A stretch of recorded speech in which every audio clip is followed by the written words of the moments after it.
નમસ્કાર વિદ્યાર્થી મિત્રો, ડીએ પંપાણીયા ઓનલાઈન એજ્યુકેશનમાં યુટ્યુબ ચેનલમાં આપનું હાર્દિક સ્વાગત છે। ધોરણ 10 અને 12 બોર્ડની પરીક્ષા આપતા તમામ વિદ્યાર્થીઓને ખૂબ ખૂબ શુભેચ્છાઓ।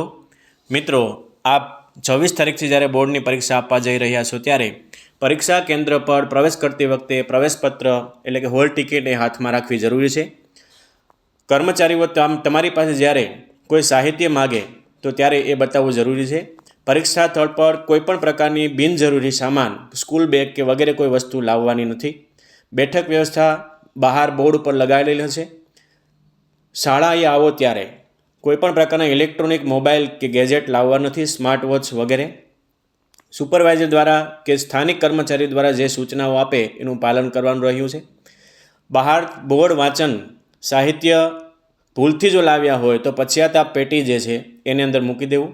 ક્લાસની બહાર તમારા બેઠક નંબર અને રૂમ નંબર ત્યાં લખેલો હશે, એ બ્લોકની અંદર તમારે જવું। તમારા સીટ નંબર ઉપર શાંતિથી બેસી જવું। સુપરવાઇઝર જે સૂચનાઓ આપે એને ફોલો કરવી।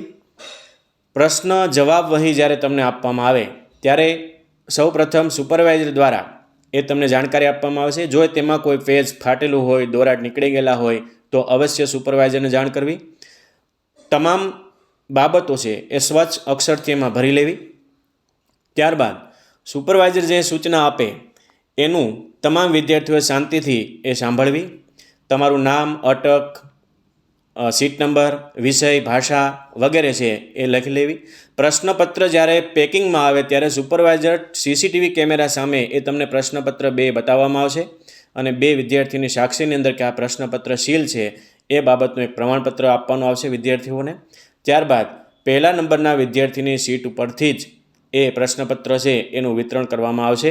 ક્રમશઃ એ વિદ્યાર્થીઓને પ્રશ્નપત્ર વિતરણ બાદ જે બારકોડ સ્ટીકર લગાડવાનું છે એ બારકોડ સ્ટીકર તમારા સીટ નંબરનો પોતાનું છે કે કેમ એની પણ આપણે ખરાઈ કરી લેવી એ જરૂરી છે।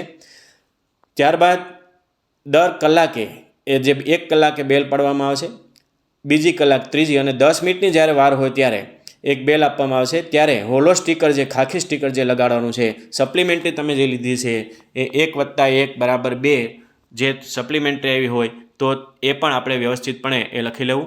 છેલ્લી જ્યારે 10 મિનિટનો લાંબો બેલ 10 મિનિટ પછી જ્યારે 3 કલાકનો છેલ્લો લાંબો બેલ પડે ત્યારે સુપરવાઇઝર છે એ દરેકના ક્રમશઃ પેપર છે એનું કલેક્શન કરી લેશે અને ત્યારબાદ પરીક્ષા પૂર્ણ જાહેર કરવામાં આવશે। આભાર, ધન્યવાદ।